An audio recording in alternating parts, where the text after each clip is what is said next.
When I was Oregon's Secretary of State during the 1990s, we election officials had an epiphany, and I hope all of you will have the same one today.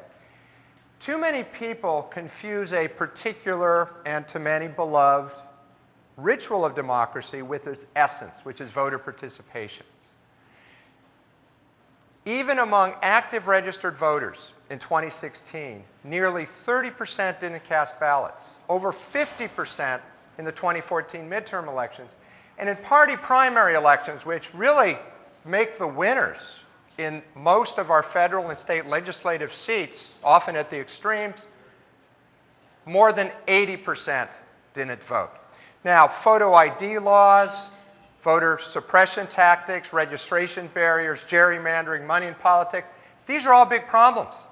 But the single biggest obstacle to getting higher voter turnout, the traditional polling place. I know. Crunch of autumn leaves under crisp blue skies, seeing our neighbors. But you know, this is our election day reality for so many of us. Except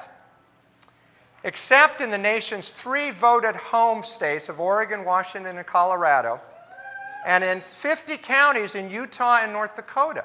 Blue states, purple states, red states, where voters don't have to schlep to their polling place on an appointed day or arrange in advance if they even qualify for an absentee ballot. The ballot automatically comes to every one of them, courtesy of the U.S. Postal Service.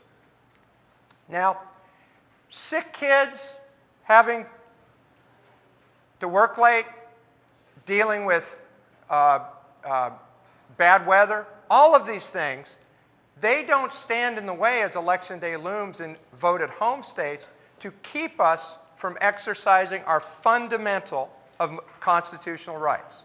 Think about it. Voting is basic to everything. And it is our ballot, and it belongs in our hands and on our kitchen and dining room tables. Now, in 2016, Oregon and Washington had 80% turnout, Colorado at 86%. The national average was 72% in the other states, worse in some. But vote at home shines brightest, not in presidentials, but in midterms. Over 70% in Colorado and Oregon, and the national average was 48%, and look how much higher we were in the battleground states of that year.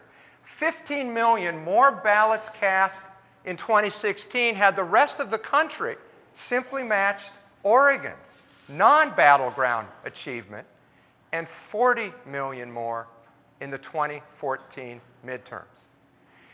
Now, the genius of vote at home lies in the fact that it's not an opt-in system for getting your ballots, but an opt-out. The ballot's arrival is a prompt, a poke in the democratic small d ribs, as it were.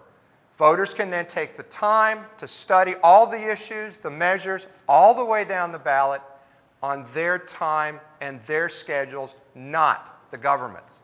The price of a stamp, less than gas or bus fare for most of us.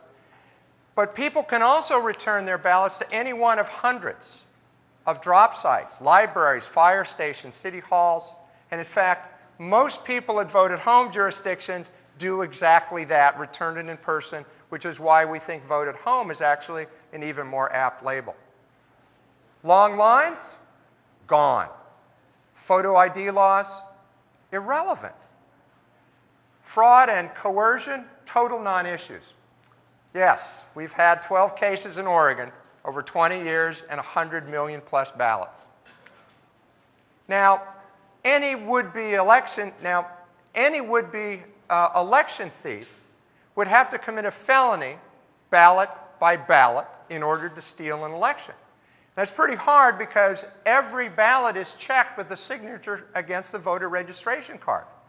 And while you could maybe hack thousands of ballots in a software machine hack, think about it. It'd be a fool's errand to do it in a vote at home system, which is why one clerk once said to me, "Phil, you ever ask yourself why no one ever counterfeits pennies but goes for the 20s and 100s instead?"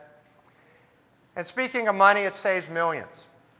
Oregon alone, $2 to $5 per vote per election cycle. Now, who is most benefited for this system? In 2014, Pantheon Analytics did a study that zeroed in on voters in Colorado that were considered to be least likely to turn out based on their demographics and previous voter behavior in the 2010 non-voted home midterms. Look at that bulge. 10% probability voters at 30%, 20% at 35%, and so on. 60,000 more voters, disproportionately young, non-affiliated, and persuadable, actually the kinds of people lacking the partisan zeal that arguably right now so skews our politics. But the real winner, look at the young people vote too here real quickly. Double the rates in many other key states in Oregon, 45%. And from Latino decisions, a study in 2014, 54% in Oregon and Colorado versus 31% in these other states. But the real winner is our democracy. When more people vote, we can hold ourselves and each other more accountable, not to mention our elected leaders. And it is a civil rights issue at its core.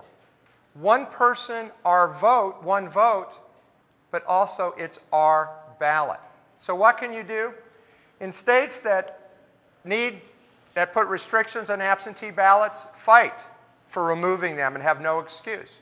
For states that let anybody have an absentee ballot, encourage their use and encourage letting local governments run local elections this way. And in states that ought to be looking at Oregon, Colorado, Washington, and others as the model, make every election vote at home, including the primaries, midterms, and presidential. So if you want to learn more, please look at the National Vote at Home Coalition. But it is time, friends, to say goodbye to that beloved institution to some of you, familiar to all of us. Bid fond farewell to the polling place, vote at home, and help save our democracy. Thank you very much.